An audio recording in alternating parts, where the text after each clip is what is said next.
I'm Travis, and I'm a video game nerd. I'm Elizabeth, and I'm a book nerd. And we like to share our nerd nonsense with each other. This week, we read Project Hail Mary by Andy Weir. This is Books and Video Games.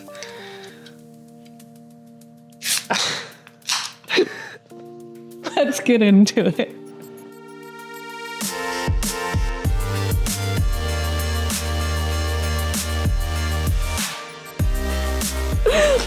Those nails are causing problems. They are, but also just my general ineptitude. No, Sweetheart, do you want to start us off with a brief summary of Project Hail Mary? Ryland Grace wakes up unaware of where he is, when he is, who he is, even slowly comes to terms with the fact that he is on a spacecraft not within the solar system, not within the Milky Way, the solar system specifically, still in the Milky Way, that he's by Tau Ceti, and this slowly comes to terms with like, oh, I'm here because there is this phenomenon happening that is slowly making the Earth colder, and Earth and all of the scientists on Earth and all the countries on Earth sent me out here to go figure out why this phenomenon that's affecting the solar system so much isn't affecting Tau Ceti as much.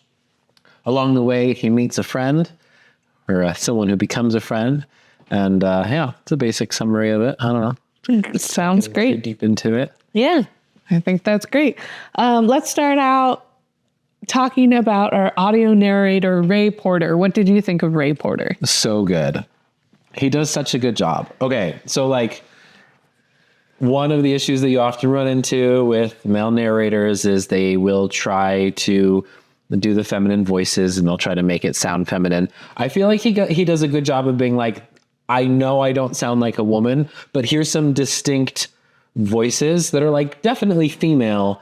And it doesn't sound like he's mocking all of the women in the world when he does it. There's a couple of audiobook narrators out there that at least when they do like younger women, like children girls, when they talk, it's like really annoying and obnoxious. And I'm like, that's not what an 11-year-old girl sounds like. You're making it bad.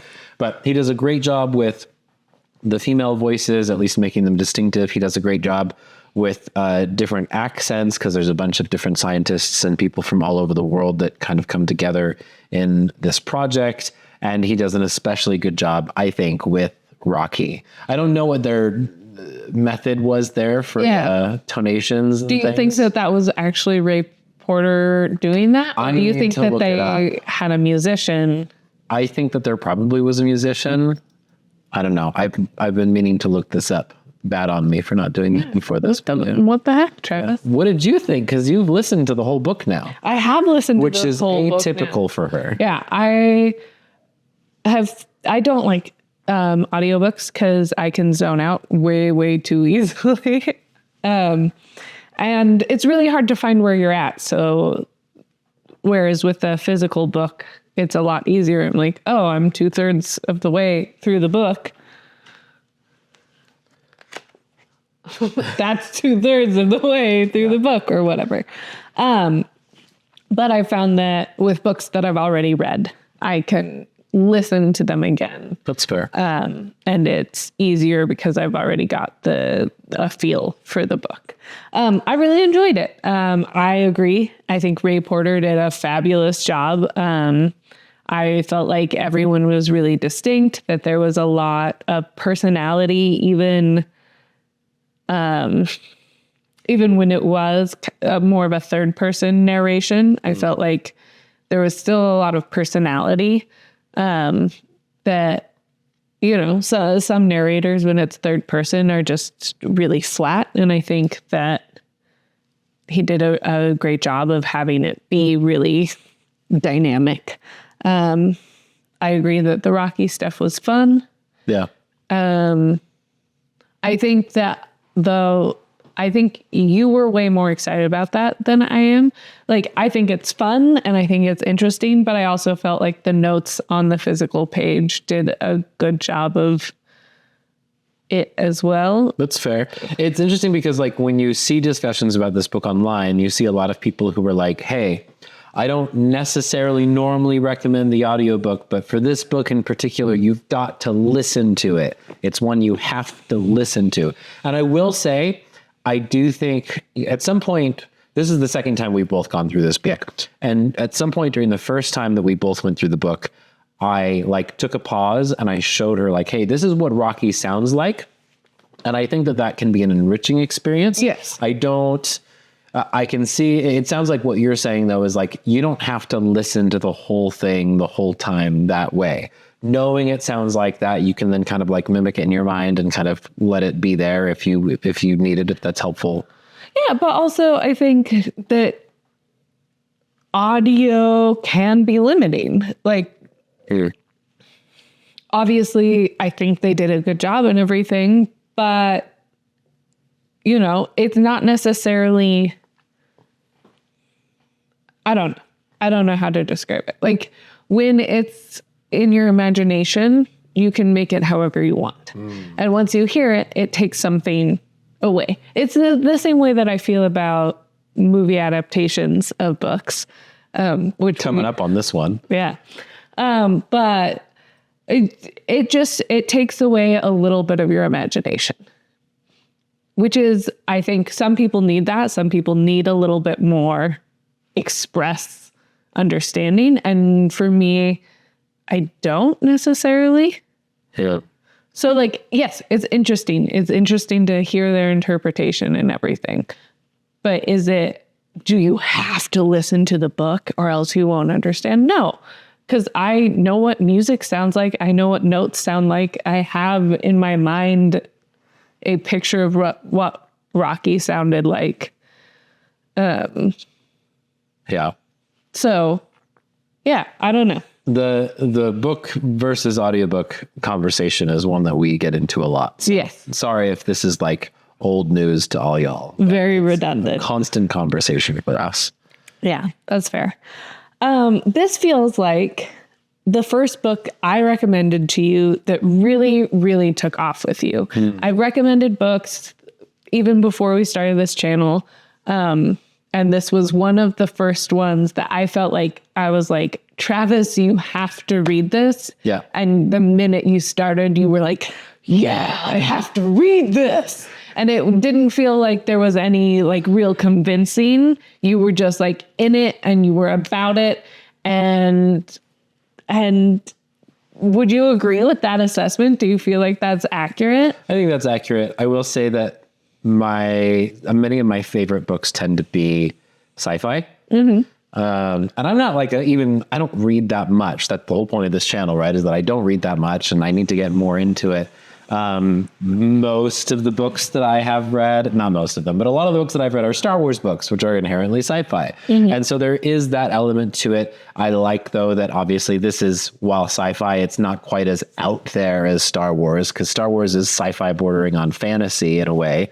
It's a space opera. It's a space opera. Exactly. And this is like when you read this book, you're like, this is not so far outside the realm of possibility, realistically. And I think I was really drawn very quickly to it because like I saw the cover of the book. It says Project Hail Mary. It shows this man in a spacesuit out in space. And like, you can almost immediately guess like what the book is about. Yeah. Right. Like it was pretty immediately clear to me, to the point where like, the beginning of the book, he wakes up and he's like, where am I? What's going on? And I'm like, you idiot, you're in space. Like, obviously. Don't you know the title of your own book? Come on, man. And so like that, as well as just the way it slowly reveals things. And like, maybe we'll talk about this at some point, but the fact that you don't know about Rocky, unlike with the movie, which is at least one gripe that I think we both have already, that people already know about Rocky just from a trailer. That reveal is so good. The flashback thing that we'll get to, it's so well done. The whole thing is so well done. It is really well done.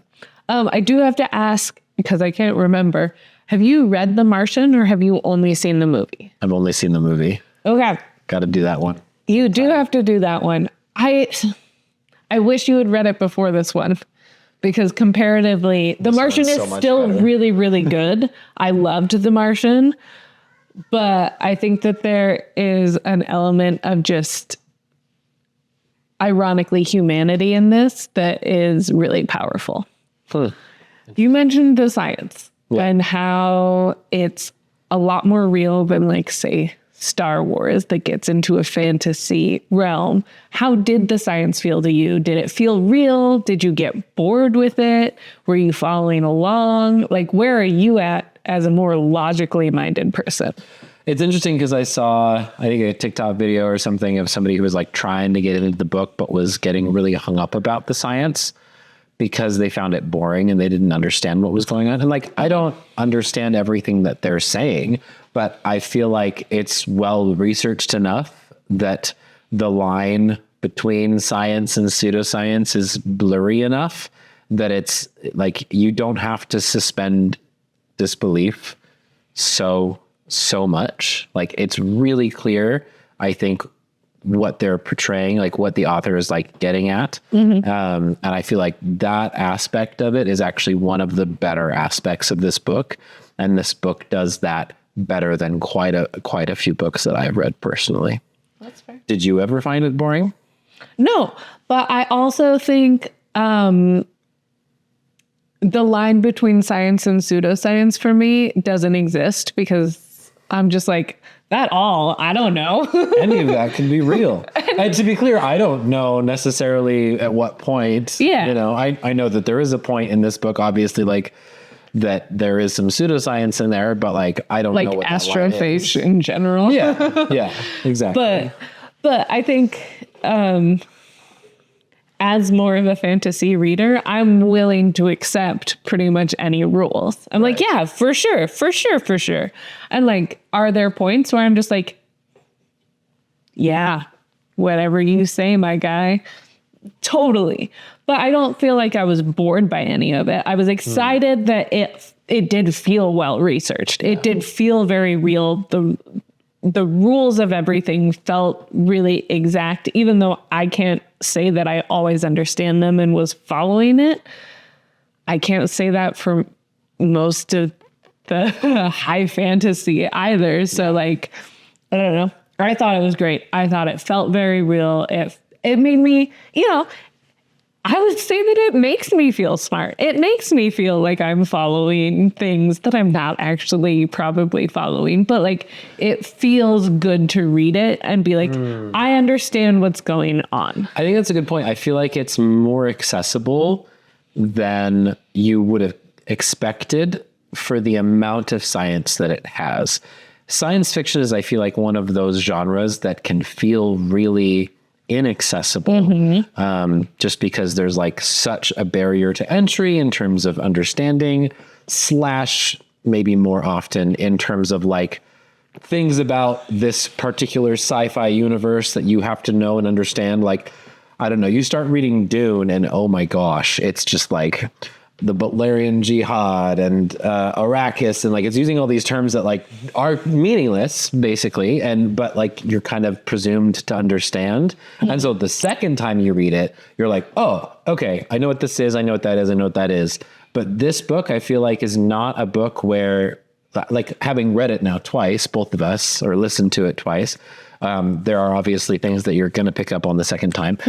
But I didn't feel like I was really ever lost the first time. Yeah. Which is really impressive. I think he does a really good job of having this be, I think the fact that Ryland Grace is a middle school teacher really makes it all make sense, because this is a man who is used to explaining science. To the layman, to the lay people. And so I think that that's part of the reason that it does feel so accessible, is because we accept and we acknowledge that this man is just teaching us science. Yeah, I agree. I mean, we find out fairly early on, but we find out that Ryland Grace is in a whole different solar system. Like, he is elsewhere. Yeah. And it's obviously not immediate that we know that. There is a bunch of flashbacks that we finally get there. He thinks maybe he's in quarantine. There's a lot going on inside of his head as he tries to figure out who he is and where he is. How did that feel to find out he was in a completely different solar system? Not super surprising. It was one of those, like, it could have gone either way. Again, with this concept of like Project Hail Mary, it was like, okay, this guy could be anywhere. Like, he could be within the solar system, but he could absolutely be within another galaxy even, honestly. And it's sci-fi going into it. And so like this concept of like how far humans have actually gotten from Earth is kind of thrown out the window. So I don't know. It wasn't super surprising. That's interesting. Having read The Martian, yeah, I think that it was because The Martian obviously happens on Mars inside spoilers inside of our own solar system. I think that like it wasn't like, oh my gosh, I never would have guessed. But I think having that experience with Andy Weir's writing, I was kind of like, this could exist within our solar system or like closer to home. The fact that it was so far from home was fascinating to me. It was like, oh, cool. Yeah, I agree. Astrophage is insane. It's a crazy concept. It's a crazy premise for the book that this astrophage is, ruining our solar system and taking the light energy from the sun and everything. And there's a point where Ryland Grace has to tell his middle school kids about what's going on in the world because, he's got kids whose parents are all over the spectrum, but the deniers of climate change in either direction, apparently. And then the people who were like, it's going to kill us all and everything in between. How would you tell our kids about astrophage? If we were in this book, like what would that look like? It's really interesting because I feel like having played Outer Wilds, I'm sure is coming out of left field for you. There's this quote in it. No, it's not coming out of left field. I expect Outer Wilds to come up in every conversation that we have. There's this quote, and I'm probably going to butcher it, but there is this scientist that they're, exploring their system and everything. And they say something, they're kind of trying to understand the behavior of a certain thing that's going on, a certain phenomenon, because there is a way that you could view it where it would feel as if this phenomenon is intentionally malicious. Mm-hmm.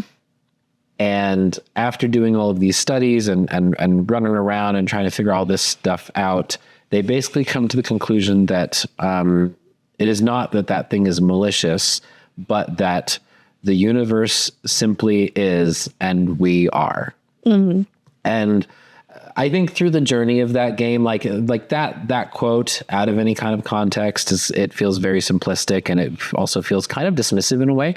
But through the journey of that game, I feel like I came to terms with that concept of like, the universe simply is, and we are. And I think that there would be some element of that in the way that I would talk about astrophage to our kids, is just be like, look, this thing, and obviously they understood bits and bits of this thing more over time, right? Yeah. But like, look, this thing, if we can get through this, is actually going to be like one of the things that will actually propel humanity forward in a really, really big way eventually. Obviously, we have to survive this, but even that is an example of this whole like, well, yeah, it is cooling the earth directly and indirectly, and that's obviously bad, and it could be the end of life on Earth and everything.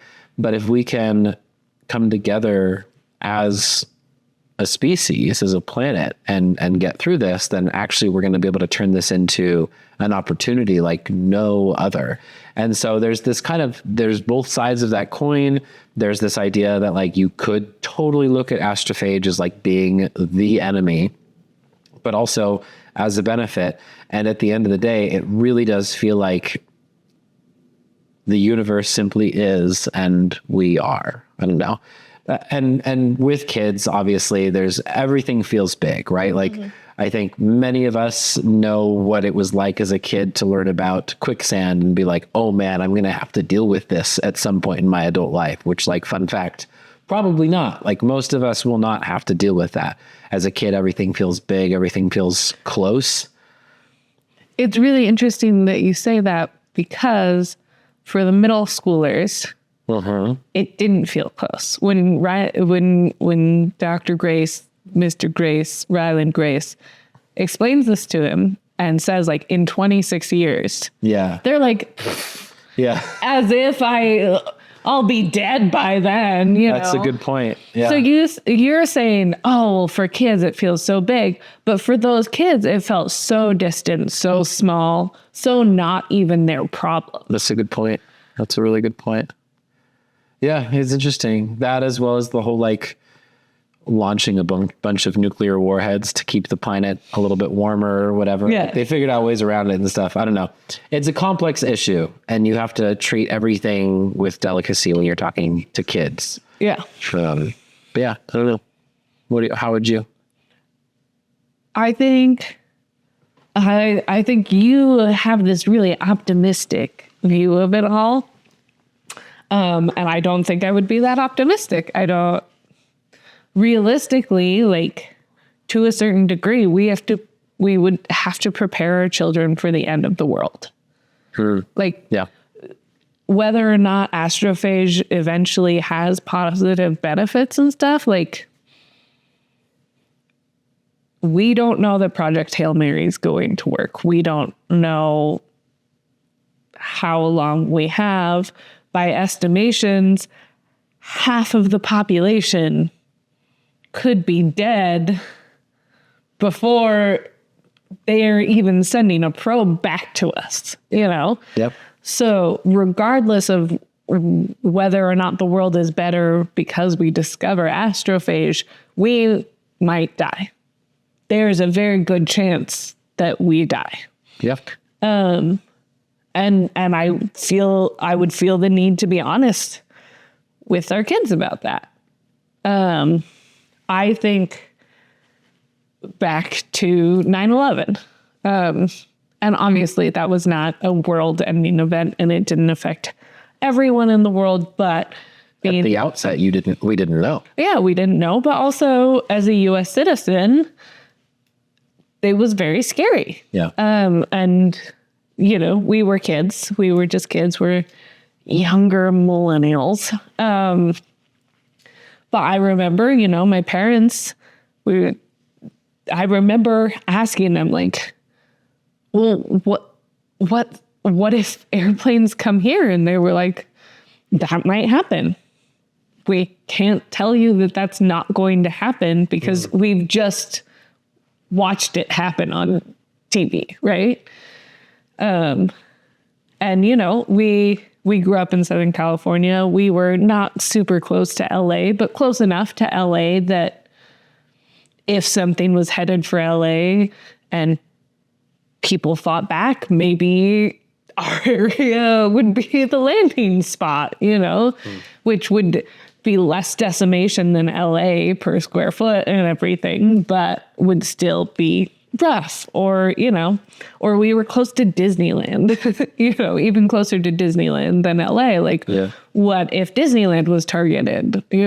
And just what that would look like. And there was genuine fear. But my parents didn't lie to us. They didn't say, oh, we're safe. You don't even have to worry about it. They said, we can't promise that, but we'll deal with it when it happens. And I think that would be the attitude. We can't promise that we'll be safe, but we'll deal with it as we deal with it, I guess. Interesting. Well, that's fair. Ryland Grace finds out that he's on a suicide mission.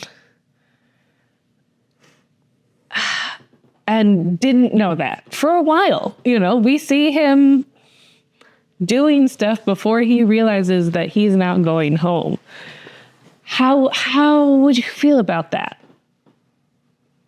Can you even imagine how you might feel about that? I don't think I can imagine how I might feel about that. I I think that there would be such a mix of emotions. Obviously, there's a sense of finality, a sense of like, no matter what I do, there is a certain aspect of my future that is decided. And there would also be, I think, like a sense of purpose in that, like, I was sent to do this one thing. Sometimes life can be really complicated, and the simplicity of having a single purpose, a single mission, I think can actually be really satisfying and really clarifying and nice. So I think it'd be a mix of emotions. I think the hardest part probably would be remembering all of the like actual relationships that I've had and the connections that I've had, and being like, I'm never going to see a single one of those people again in this lifetime. And that would be, I think, probably the hardest part about it. Yeah.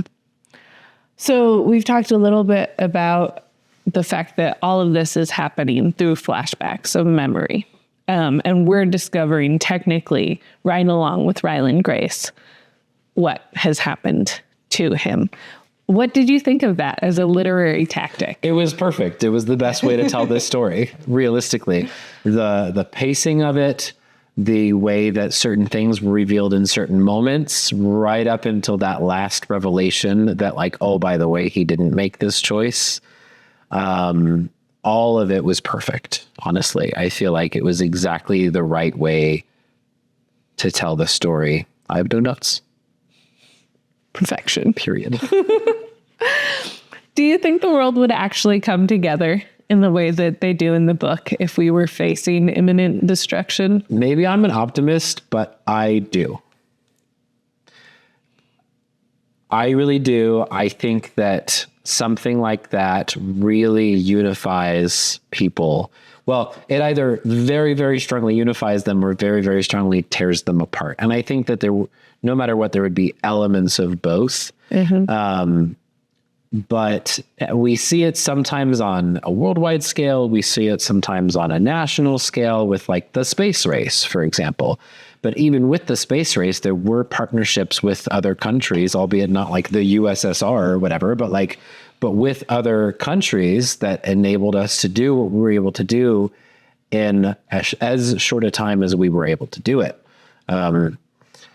At the same time, there are other things that you would think that we could rally behind and figure out, like finding a cure for cancer, for example, that you would think, like, are we not all motivated enough in this cause that we could have found a solution for that, which, maybe we never will. Maybe that's the lesson there. I don't know. Unfortunately, that's a possibility. But I think that the imminent collapse, the imminent ice age, or whatever it is that however it is that you want to describe it, I think that would motivate people realistically. I think that would be the result. What do you think? I have a hard time believing. I would love to believe that there would be a uniting force, but I don't see that happening. I think it is hard in today's world. Yeah, in today's world, like I look around and I'm like, we can't agree on anything. And I could see, world leaders being like, this is the judgment. This is, and there's nothing we can do about it. There's nothing we can do about it. If God wants to exterminate us, then God's going to exterminate us. We deserve this.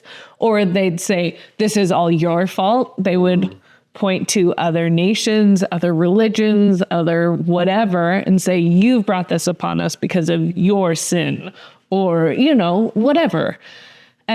Or you brought this upon us because you were fighting against climate change. And if we had just blown up Antarctica by now, or, I just feel like there would be so much finger pointing and blaming. And I'd like to believe that behind the scenes, there would be people who are working together. Cause this was primarily the scientific community. We don't technically know how heads of nations were handling it. Right. Technically, in terms of the propaganda that was being placed in citizenship and stuff, because we're so close to the science community. Like, we're just not getting all of that other stuff.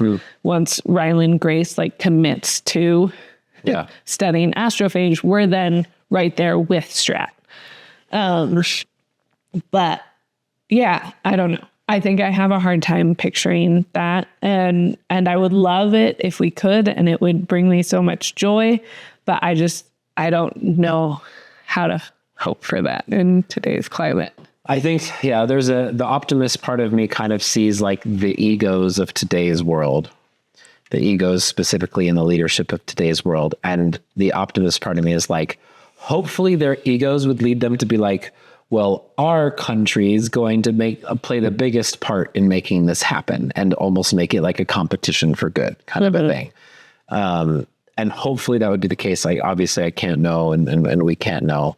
It is obviously a different world from like the 60s when the space race was happening and everything. I don't know. Yeah, it'd be interesting. The 60s was also a turbulent time. Like, if you look at that time, there was a lot going on. So much political turmoil. A lot of political turmoil, a lot of assassinations, realistically. Yeah. So maybe.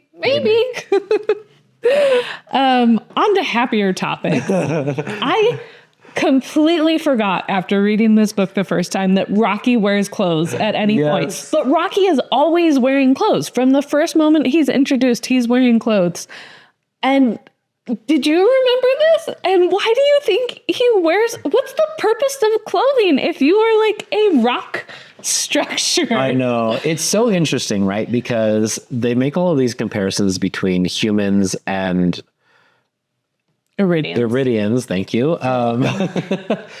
And like how they kind of evolved to at least get to a similar or adjacent-ish place in their evolution at this same-ish time. And there were even a lot of like language similarities. There are similarities that we see with like the youth of these two different groups, you know.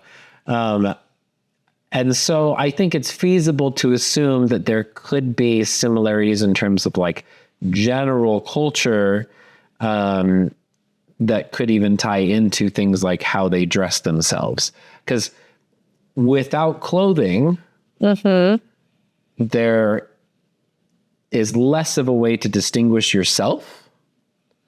Okay. I'm following now. Okay. What really was interesting to me, though, was the very different way. So the clothing is a similarity between humans and Iridians. What was interesting to me, though, is the very different way that they handle consuming food. Eating for humans is such a social thing.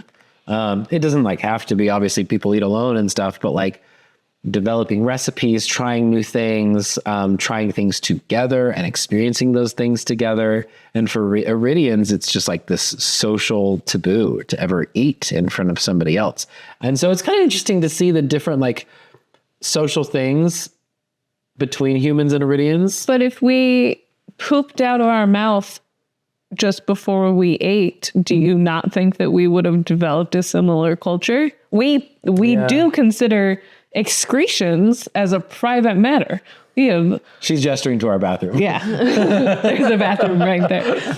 We have doorways and it's a private thing that we do. And that's step one of their eating phase is excretion. Right. So I don't feel like that's bizarre. I'm not saying it's bizarre. I'm saying it's interesting that we have these similarities and it's interesting that we have these differences. Okay. But back to clothing. I get for individuation. Yeah. But that's not why humans developed clothing originally. Right. For protection. Yeah. Which they don't require. So why do they have clothing that... They don't necessarily require, but he is a fixing Iridian and he often has tools. And probably the easiest way for him to affix these tools to himself is through clothing. But he has celebration clothing. He does have celebration clothing. I'm so excited to see this in the movie. I hope that this is a thing. Please make it a thing. That like even inhibits movement.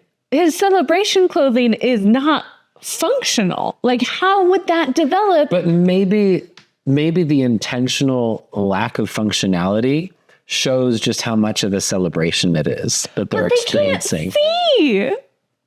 Okay, yeah, that's a good point. Like what? What? I don't understand. They can kind of see. It's a whole thing. I don't know. They can't. I mean, they can tell that the way that you, but like, I don't know. It just seems bizarre to me that clothing is a thing that we would have in common with this very alien race. Yeah. Like, again, like individuation of some sort maybe would be a thing, but like or function. With tool belts and stuff. Or function. Yeah. But like he wears overalls.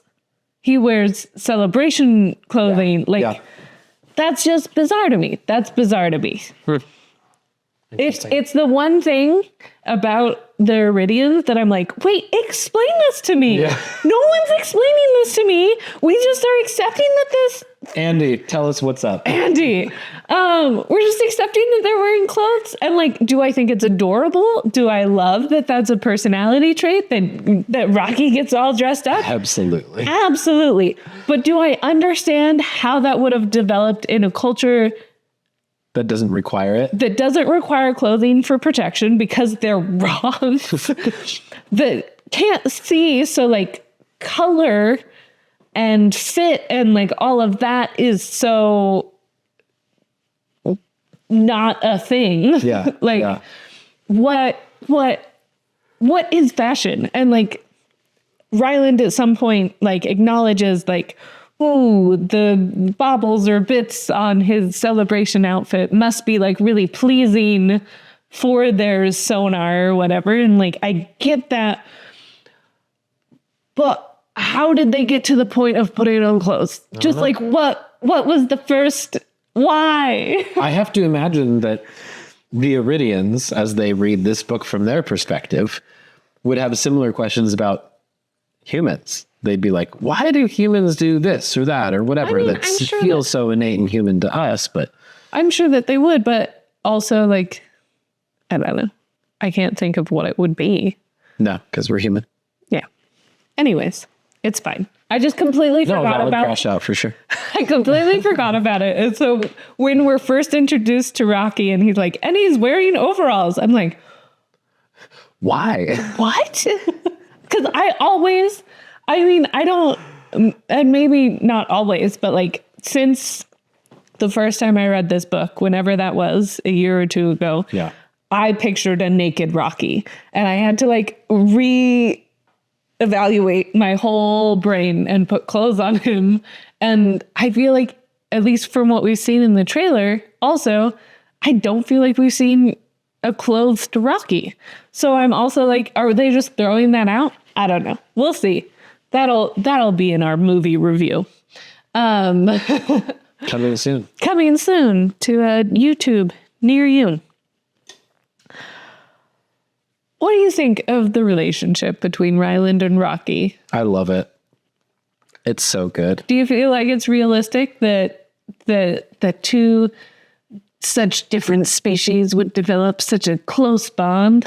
This is, again, part of my optimism. But yeah, I do. I think, especially with the joint goal of survival, you go back to Earth, I go back to Aaron, we be heroes, all that stuff.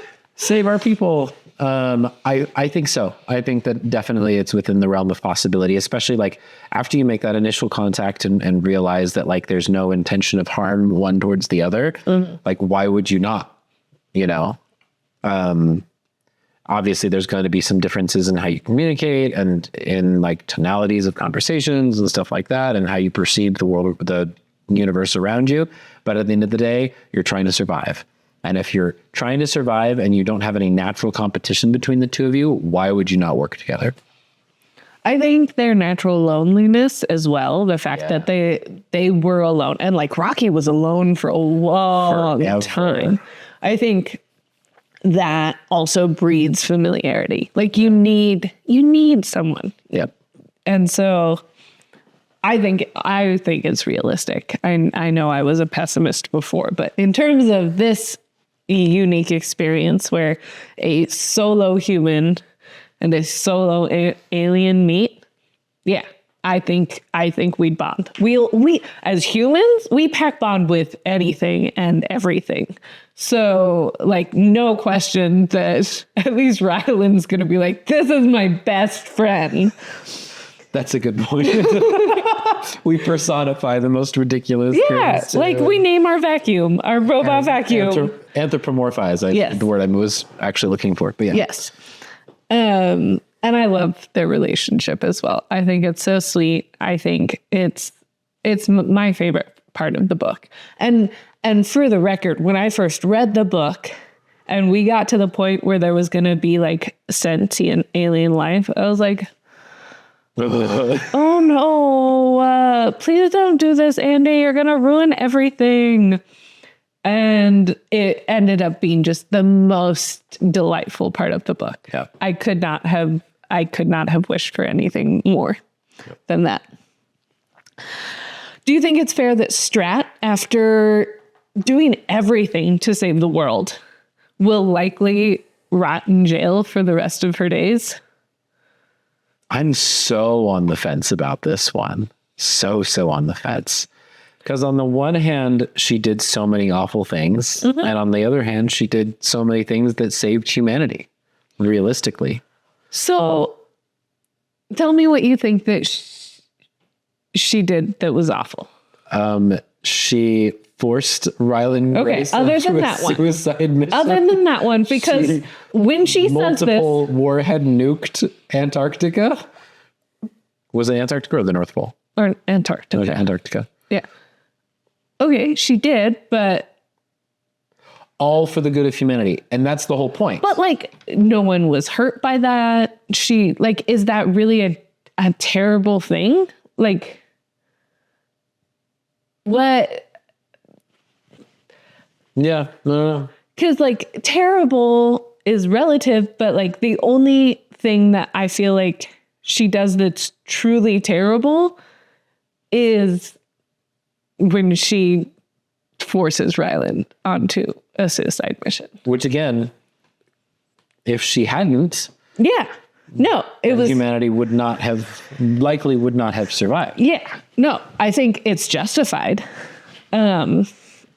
Obviously, but I don't think that she's done anything that deserves jail time. Personally, like, even though technically she was breaking laws like left and right. Yeah, I mean, I think that like the world over would have to somehow be like, hey, we appreciate her for her contributions. Obviously, we would not be where we are now without her. And just to be clear, it is only circumstantially okay that she nuked all of Antarctica several times over, that she forced Ryland Grace onto this suicide mission. And then like no one knows that she did that. No, that's true. we know. She like writes her memoir later on. People are like, holy crap, what? And there's like there's, I'm sure, a bunch of other little things that we aren't aware of. One of the little things that we are aware of is the fact that they like technically pirated all of the software of Earth or whatever, which is very much one of those, like, this is a victimless crime. Really, like, though, especially because they're sending it off to space on a suicide mission. They're not like handing it out to everybody. They're like, these 3 people who we'll never see again can have access to everything for sure. Yeah, exactly. That, though, to say that there might be things that we're unaware of, but I think after those top 2 things, everything else is going to be less. Yeah. Realistically. And so I will say, I don't think that it would be fair for her to be jailed. And I could fathom that she would end up being jailed for crimes. I mean, yeah. In today's society, you can fathom almost anyone being jailed. I think it's hard because like there's really not an equivalent to her character in today's world, at least not that I'm aware of. Like, we have people that crossed lines to save lives and stuff like that, but like usually the lines they crossed, I don't know. There's not really a comparison there. That's fair. Do you agree with what Stratt did to Ryland? I don't think that I could do it. But that's why you would never be in that position. No, that's why. No, for sure. Like you would never be in the perfect for this. Yeah. And I think that's why she was chosen for this. Yeah. It's hard to say I disagree with what she did because, again, like if she hadn't done it, then like humanity wouldn't have survived and all of that stuff. I really think that it was down to the wire. And she looked at it as a numbers game and was like, okay, we could train up an entire another crew, but that will delay us by X number of days, which will cause the death of how many more humans. I think if you can pull back and see it from that like rational numbers standpoint, like why would you not do what she did? That being said, I couldn't live with myself personally. And that's not a judgment on her. That's a judgment on me. Realistically, I think that I understand what she did. I think that it makes sense and I just couldn't do it. Yeah. I think we need people who are able to be a little bit ruthless sometimes. Yeah. And I so hesitate to say that because there's a difference between evilness and ruthlessness. Yeah. Because sometimes a fine line. I don't think that Stratt is evil. No. I think she genuinely felt bad about what she had to be doing. Yeah. But like she had to make a tough call. And when it comes down to it, the life of one man for the safety of the entire world and the continuation of a species. And realistically, I think we never saw her do anything that was selfish. No, because even in everything that she was doing, she was like, I am just racking up my points to go to jail. Yeah. Everything that I do, there will be no gratitude for me. Yeah. And she even like says that to Ryland. She's like, there will be statues of you. You will be a hero and I will be in jail. Really curious to see if they show any of that in the movie. I'm just curious. I hope they don't. You want them to stay with the book? Yeah. Yeah, that's fair. Well, because we don't know. We don't know what that looks like. And I don't want them to presume. I think if Andy Weir wanted us to know what was happening. Book purist here, by the way. Anyways.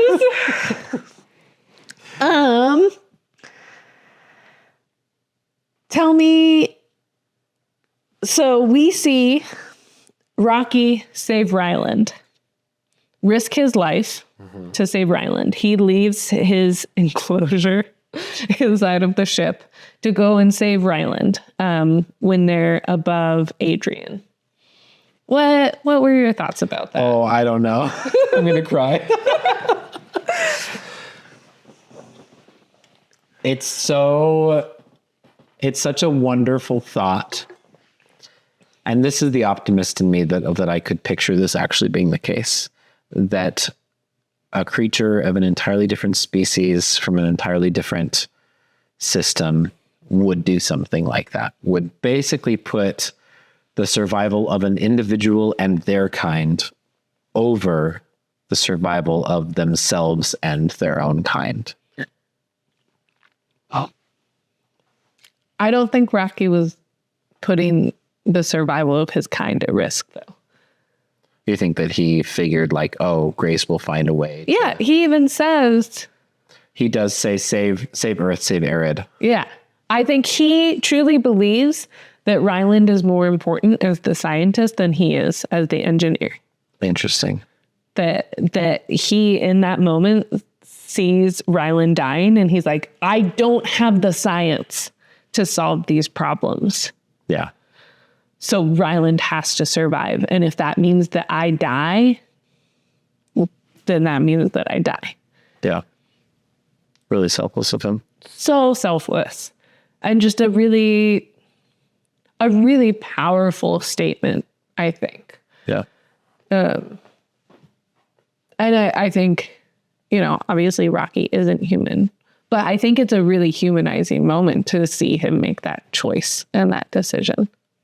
I agree.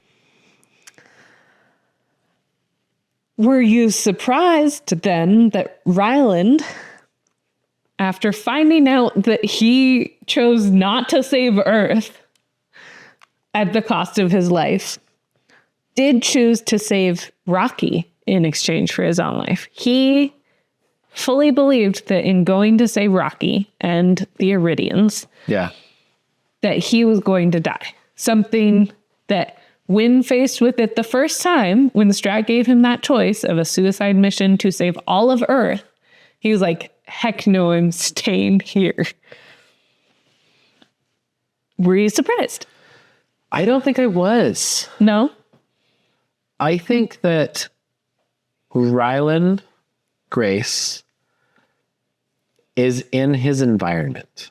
I think that a lot of the reason that he didn't want to leave Earth was that he felt for his kids, his students, that he wanted to stay with them, that he liked his life as it was.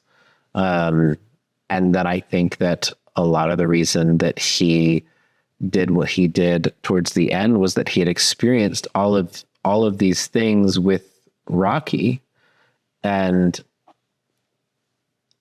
understood the space and the context that he was in and understood his purpose in that space and context.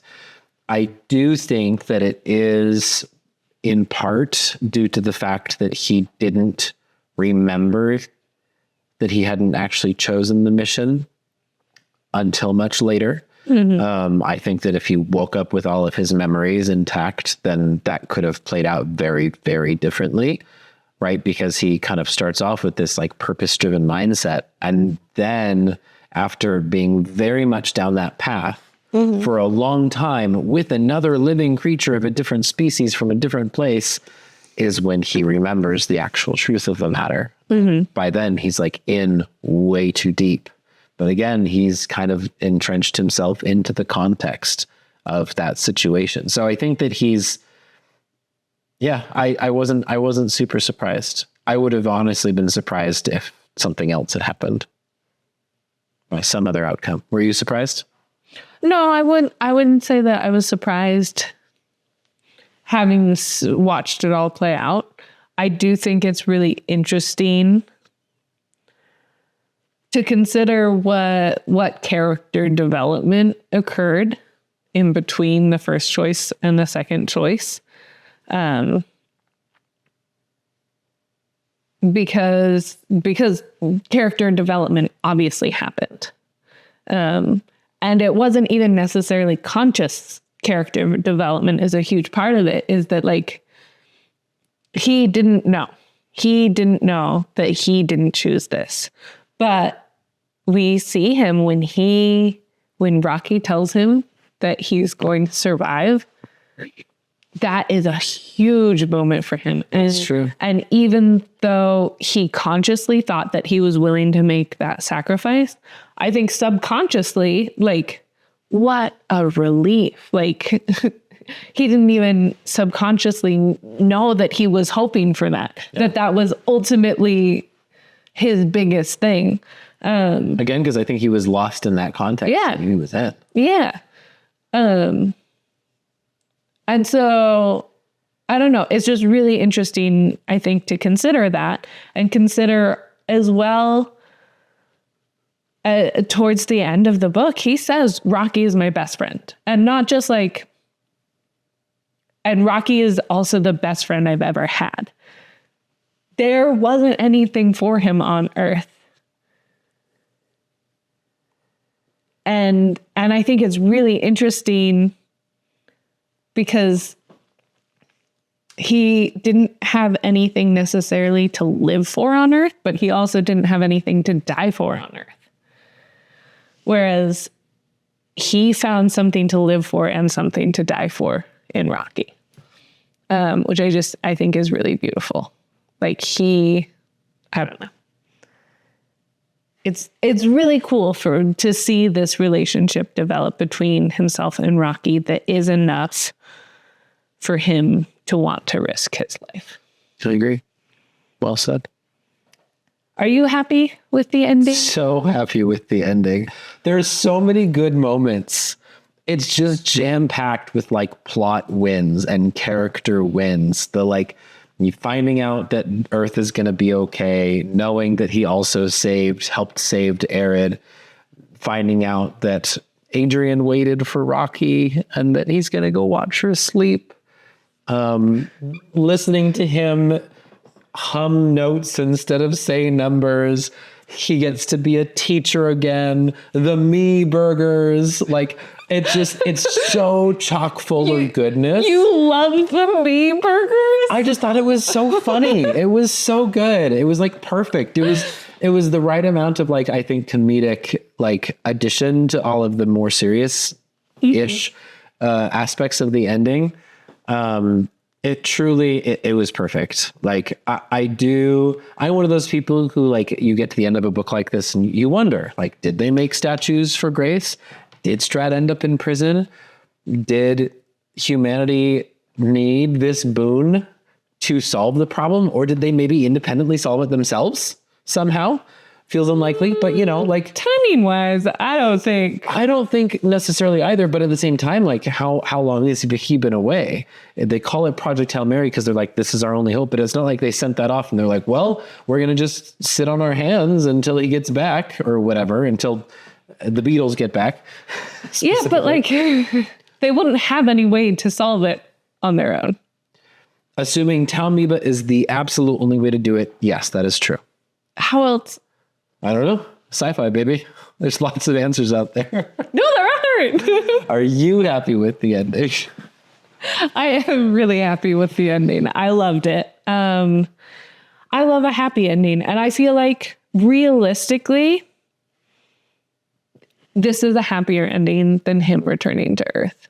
I think this is Ryland Grace's happiest ending. He gets to study a different biology for the rest of his life. He gets to be with Rocky, his very, very best friend. He gets to teach. He gets everything that he really wanted. Like, we see him going back to Earth and dreading it the entire time.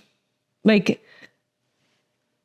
I said, like, Rocky is his reason to live and to die. And to go back to Earth, and even though he would be lauded as a hero and he would be amongst his own people and blah, blah, blah, like, I don't think that would have brought him joy.